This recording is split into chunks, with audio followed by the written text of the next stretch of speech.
चलिए आज स्टार्ट करते हैं रासायनिक अभिक्रिया एवं समीकरण।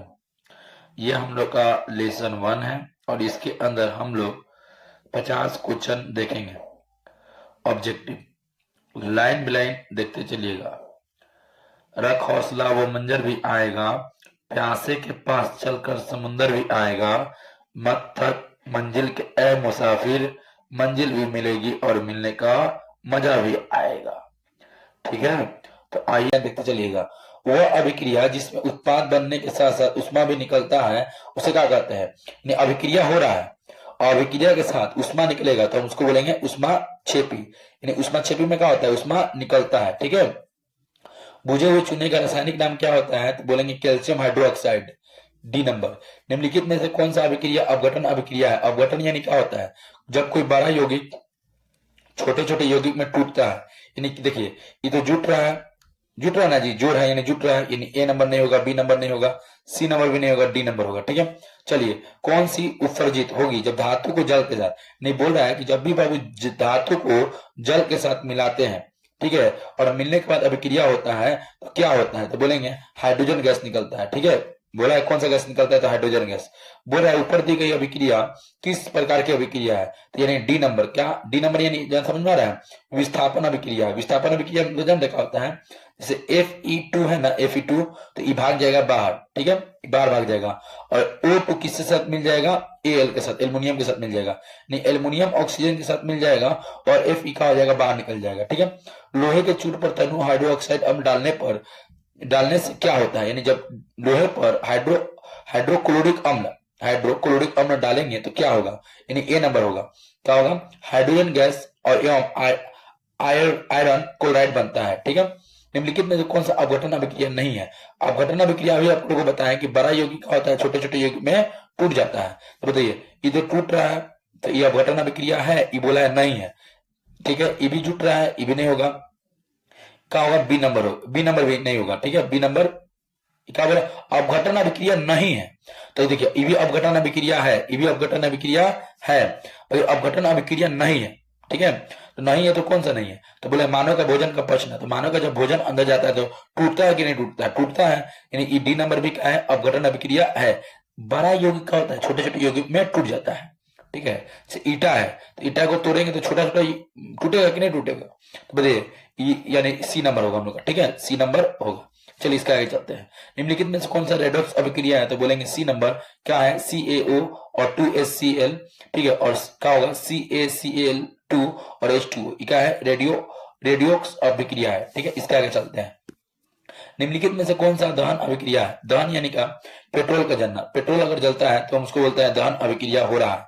ठीक है, बोलेंगे निम्नलिखित में से रासायनिक समीकरण को कौन सा कथन सही सत्य है? जो रासायनिक समीकरण है इसके अंदर कौन सा कथन सत्य है? तो बोलेंगे डी नंबर। ZNO अकृत हो रहा है। ZNO क्या हो रहा है? अकृत हो रहा है। ठीक है, इसके आगे चलिए हम आगे चलते हैं। डी नंबर होगा। तो बोलेंगे निम्नलिखित में कौन सा असत्य है? असत्य बोला है, असत्य। तो बोलेंगे सी नंबर क्या है बाबू? असत्य है। यहाँ पर भी सी नंबर। कैसे? बोलेंगे ऑक्सीकरण में ऑक्सीजन किसी पदार्थ में जुटता है। बोलिए जब ऑक्सीकरण होता है तो ऑक्सीजन क्या होता है? जुटता है। अवकरण में हाइड्रोजन जुटते हैं। अवकरण में क्या होता है? हाइड्रोजन जुटते हैं और अवकारक में खुद को ऑक्सीकृत करते हैं। ये भी सही है। नहीं, कौन नंबर? देखिए असत्य है। तो देखिए ये सत्य है, ये भी सत्य है। असत्य का बात किया, असत्य। तो असत्य कौन है? ये वाला है, यानी सी नंबर होगा। ठीक है, तो देखिए ऑक्सीकारक कोई पूछेगा तो बोलिएगा ऑक्सीजन जुटता है, अवकारक कोई पूछेगा तो बोलिएगा हाइड्रोजन जुटता है। ऑक्सीकारक में खुद ऑक्सीकृत होता है, ये तो गलत है, सी नंबर। अवकारक तो सही है, ऑक्सीकारक में खुद ऑक्सीकृत होते हैं, तो ऑक्सीकृत होते हैं। ठीक है, डी नंबर भी क्या है? सही है। बाकी सी नंबर का है बाबू? गलत है, यानी कि असत्य पूछा है। सत्य असत्य तो मुझे समझ में आता ही होगा, सी नंबर। चलिए आगे चलते हैं। किसी यौगिक में से रासायनिक अभिक्रिया में हाइड्रोजन का हटना क्या कहलाता है? अगर हाइड्रोजन निकलेगा तो उसको कहिएगा उपचयन अभिक्रिया। तो अगर एग्जाम में आ जाए उपचयन अभिक्रिया किसे कहते हैं तो कह दीजिएगा किसी अभिक्रिया के अंदर हाइड्रोजन अगर निकलता है तो हम उसको क्या बोलते हैं? उपचयन अभिक्रिया कहते हैं। किसी वस्तु का हवा में जलने पर के लिए निश्चित न्यूनतम ताप की आवश्यकता होती है, वो ताप को क्या कहते हैं? तो बोलेंगे प्रज्वलन ताप। प्रज्वलन ताप, यानी प्रज्वलन ताप का होता है जिसके अंदर क्या होता है, हवा में जलने के लिए एक निश्चित ताप की आवश्यकता होती है, उसी को बोलते हैं प्रवलन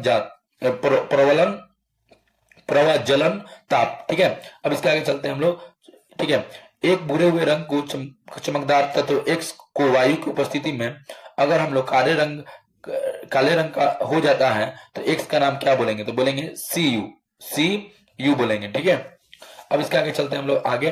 15 नंबर का कह रहा है कि ये जो अभिक्रिया है वो कौन सा अभिक्रिया है, तो देखिए संयोजन अभिक्रिया में क्या होता है, दो गो तत्व मिलता है।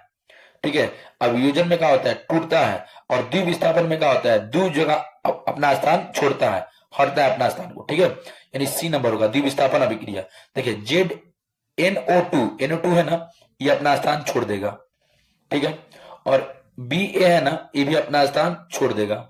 ठीक, अब देखिए Na अपना स्थान छोड़ दिया, Ba अपना स्थान छोड़ दिया, और जो Na है वो किसके साथ आ जाएगा, Cl के साथ आ जाएगा, और Ba है वो किसके साथ आ जाएगा, SO4 के साथ आ जाएगा। और इसी अभिक्रिया को हम क्या कहेंगे, इसी के अभिक्रिया को कहेंगे द्विविस्थापन अभिक्रिया, यानी दो बार हट रहा है, एक बार ये हट रहा है इसके साथ, इसके साथ ये हट के इसके साथ आ जा रहा है।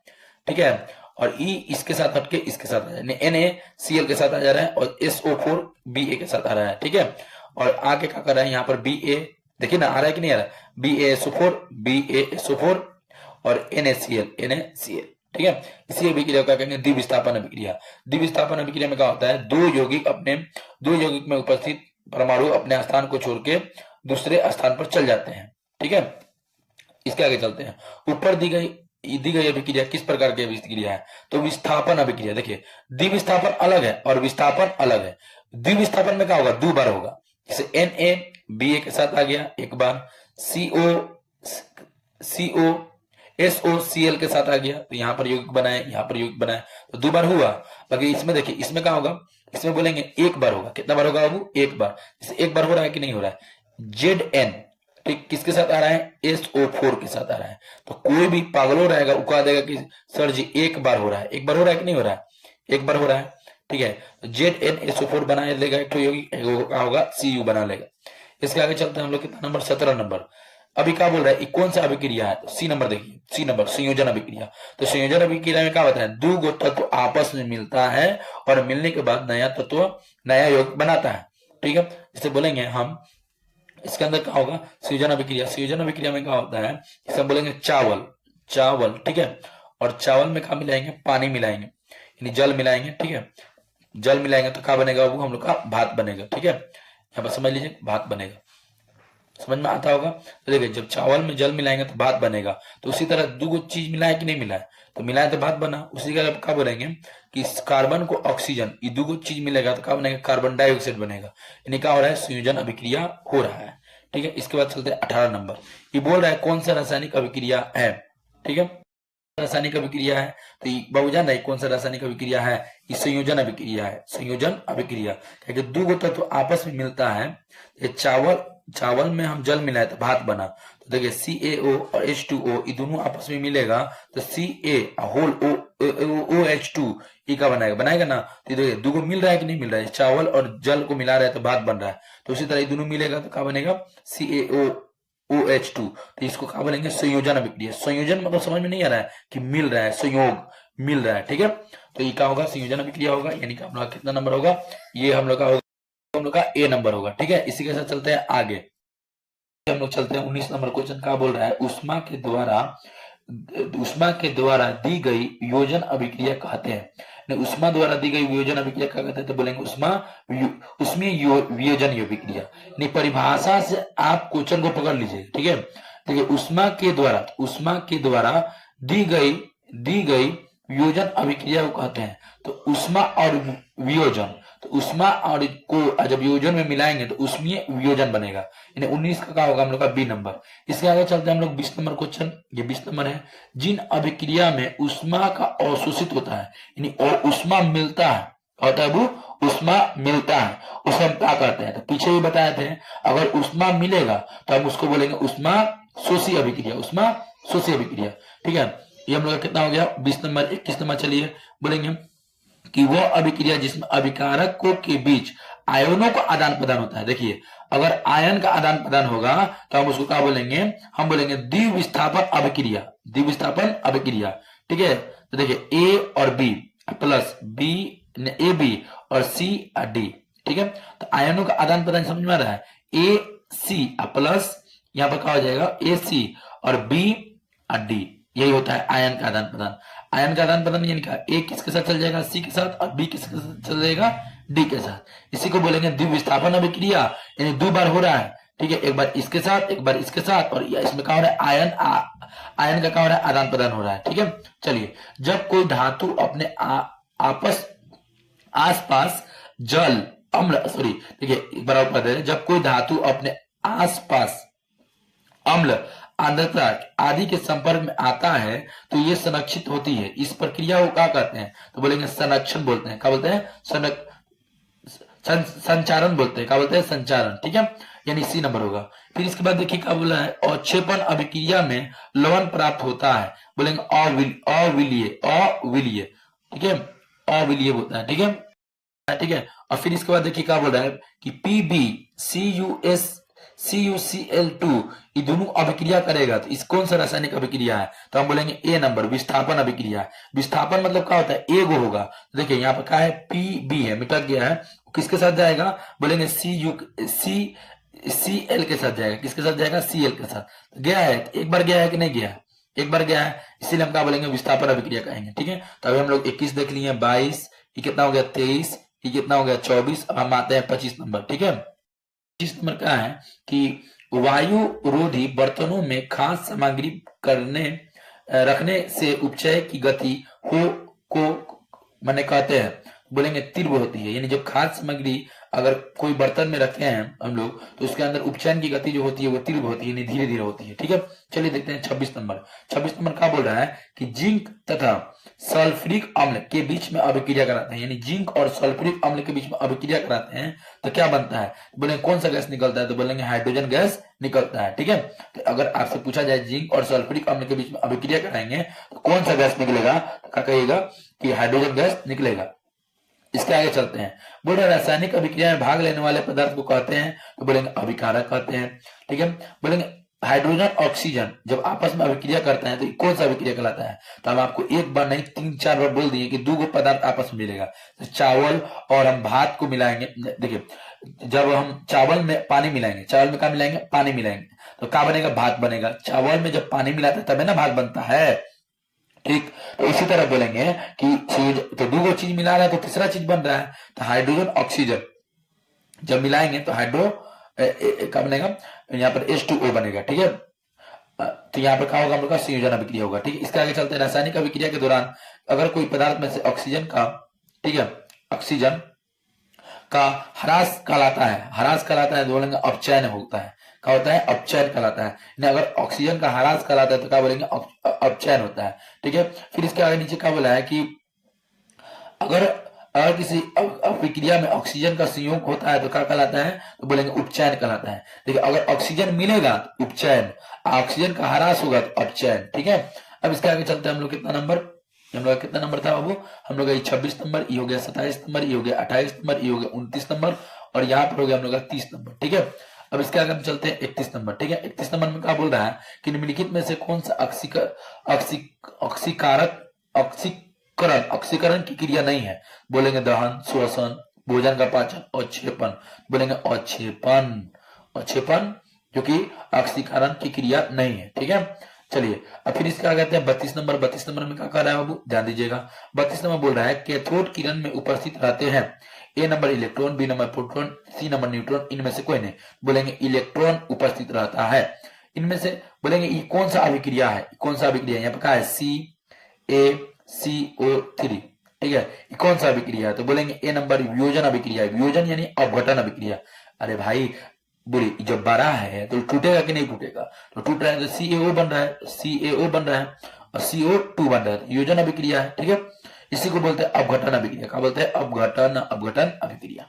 इसके बाद चलते हैं हम लोग निम्नलिखित में कौन सा संतुलित है, एक आता है एग्जाम में, देखिएगा सी नंबर, कैसे बताते हैं, Zn, ठीक है, और H2SO4। ठीक है, तो कौगो Zn है, एगो है, तो इधर कौगो है, एगो है। SO4 कौगो है, 4 गो, यहाँ देखिए ऑक्सीजन का हुआ है 4 गो, ऑक्सीजन यहाँ पर 4 गो, ठीक है, ठीक है। एस यानी एस एगो एगो है, एस एगो। हाइड्रोजन का होगा 2 गो, तो हाइड्रोजन 2 गो, ठीक है। एम जी का होगा है एगो, तो एम जी एगो। ऑक्सीजन का होगा है 2 गो, तो यहाँ तो एक ही गो ना है, तो ई नहीं होगा। एफ ई का होगा है एगो, सी एल टू का होगा है 2 गो, तो एफ ई का होगा है एगो, सी एल का होगा है 3 गो, ई भी नहीं होगा। हाइड्रोजन का होगा है 2 गो, क्लोरीन का होगा है 2 गो, तो यहाँ पे एस सी एल, ई भी नहीं होगा, यानी कितना नंबर होगा, बी नंबर, ठीक है। अब चलते हैं हम लोग इसके बाद, आप कितना नंबर हो गया, 32, 33 हो गया, और ये कितना हो गया, 34 नंबर हो गया। 35 नंबर पर चलते हैं है कि श्वसन किस प्रकार की अभिक्रिया है। उपचयन, संयोजन, ऊष्माक्षेपी, ऊष्माशोषी। तो बोलेंगे उपचयन अभिक्रिया है, तो क्या बोलेंगे, उपचयन अभिक्रिया है। फिर इसके बाद बोल रहा है कि C C C U S C U O और हाइड्रोजन जब इसको मिलाते हैं, मिलता है, तो C U R H two O बन रहा है, तो हम इसको किस प्रकार का अभिक्रिया कहेंगे, तो बी नंबर, अपचयन अभिक्रिया कहेंगे, अपचयन अभिक्रिया कहेंगे।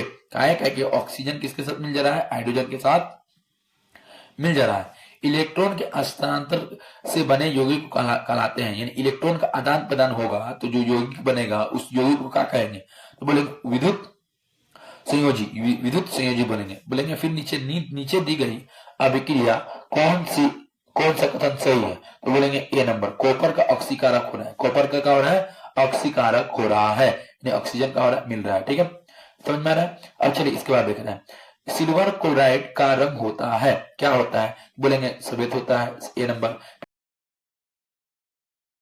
इसके आगे हम लोग देखते हैं 40 नंबर। 40 नंबर में क्वेश्चन बोल रहा है कि CaCO3 जब उष्मा की उपस्थिति में जब होता है, ठीक है, उष्मा दिया जाता है, तो क्या होता है, बोलेंगे कि ये टूटता है, क्या होता है, टूटता है। ये कौन सा अभिक्रिया है, तो बोलेंगे ए नंबर, वियोजन अभिक्रिया। अरे भाई, टूट रहा है तो वियोजन है, जुट रहा है तो संयोजन है, समझ में ना। साग सब्जी को विघटित कास्पोर्ट बनाना किस प्रकार की उदाहरण है, किस प्रकार का उदाहरण, बोलेंगे ऊष्माक्षेपी का उदाहरण है। निम्नलिखित में से कौन सा उत्पाद लेड नाइट्रेट को गर्म करने पर प्राप्त होता है, तो बोलेंगे डी नंबर, NO2 और O2, ठीक है। लोहे के चूर पर तनु हाइड्रोक्लोरिक अम्ल का अभिक्रिया क्या कहलाता है, तो बोलेंगे हाइड्रोजन गैस और आयरन क्लोराइड बनता है, ए नंबर, ठीक है। इसके आगे चलते हैं, लोहे से जिंक को लेपित करने की क्रिया कहते हैं, तो बोलेंगे गैल्वेनीकरण, ठीक है, समझ आया ना। चलिए 44 नंबर हो गया। अब जस्ता तथा तनु हाइड्रोक्लोरिक अम्ल की अभिक्रिया के फलस्वरूप निम्नलिखित में कौन सा गैस बनता है, तो बोलेंगे हाइड्रोजन गैस बनता है, ठीक है। अब इसके आगे चलते हैं हम लोग 46 नंबर, बोल रहा है निम्नलिखित में से कौन सा अपघटन अभिक्रिया कौन है, तो बोलेंगे कौन सा है, बोलेंगे NOOH, A number, B number, C number, D number, तो बोलेंगे सी नंबर होगा। कहेगी बोलेंगे कि अपघटन अभिक्रिया है, तो बोलेंगे मिल रहा है, हयो मिल रहा है, ई तो होगा नहीं, ठीक है। ई का है, इसको बोलेंगे, ठीक है। काय बोलेंगे क्योंकि बड़ा यौगिक है, टूट रहा है, ठीक है, सी नंबर होगा। नीचे दी गई अभिक्रिया धातु के जल के साथ अभिक्रिया कराने पर करेगी। धातु को जब जल के साथ अभिक्रिया कराएंगे तो क्या होगा, बोले कार्बन का उपचय हो रहा है, यानी यहाँ पर क्या हो रहा है, कार्बन का उपचय हो रहा है, ठीक है, यानी ए नंबर। निम्नलिखित में से कौन सा संयोजन अभिक्रिया है, संयोजन मतलब मिलना, ठीक, बोलिए ए नंबर क्या हो रहा है, संयोजन अभिक्रिया यहाँ पर हो रहा है, ठीक है। क्या हो रहा है, अपघटन हो रहा है। अब बताइए, यहाँ पर इसको भी नहीं बोलेंगे, मैंने यहाँ पर भी नहीं बोलेंगे, ई को बोलेंगे ए नंबर, ठीक है। अब चलिए हम बताएं निम्नलिखित में कौन सा विस्थापन अभिक्रिया है, तो बोलेंगे सी नंबर, क्या होगा, बोलेंगे कि FeCuSO4, ठीक है। इसमें हम क्या बोले थे, एगो हटता है, बताइए एगो हट रहा है कि नहीं हटता है, SO4 किसके साथ जा रहा है, Fe के साथ जा रहा है, ठीक है, सी नंबर। और एक लास्ट एक 50 नंबर आपको बता देते हैं, ठीक है, 49 हो गया, 50 को आपको बताते हैं, जब अम्ल, ठीक है, और भस्म, अम्ल और भस्म अभिक्रिया करता है तो क्या बनता है, अम्ल भस्म अभिक्रिया करेगा तो क्या बनेगा, ए नंबर लवण बनेगा, ठीक है, बी नंबर, ठीक है, जल बनेगा, ठीक है, और सी नंबर ए बी दोनों, और डी नंबर इनमें से कोई नहीं, ठीक है। तो बताइए क्या होगा, अम्ल और भस्म जब आपस में अभिक्रिया कराएंगे, हम 50 क्वेश्चन करा रहे हैं, ठीक है, तो हम लोग कितना नंबर है, 50 नंबर है, इसमें नहीं दिया 49 तक है, हम एक अपना से क्वेश्चन सेट किए हैं। तो अम्ल भस्म जब आपस में अभिक्रिया करेगा तो क्या बनेगा, लवण बनेगा और जल बनेगा, यानी ए बी दोनों, 50 नंबर, ठीक है। तो सी नंबर होगा हम लोग का, ठीक है, सी नंबर होगा, समझ में आ रहा ना, सी नंबर होगा। तो चलिए आप लोगों को समझ में पूरा आ गया होगा। तो हम आज का वीडियो में क्या क्या देखें, 50 क्वेश्चन देखें। क्या कितना क्वेश्चन देखें, 50 क्वेश्चन देखें, MCQ। अगर आप लोगों को समझ में नहीं आएगा तो कमेंट जरूर कीजिएगा। और इसके आगे हम लोग लेसन 2 अम्ल भस्म लवण का क्वेश्चन को देखेंगे, ठीक है।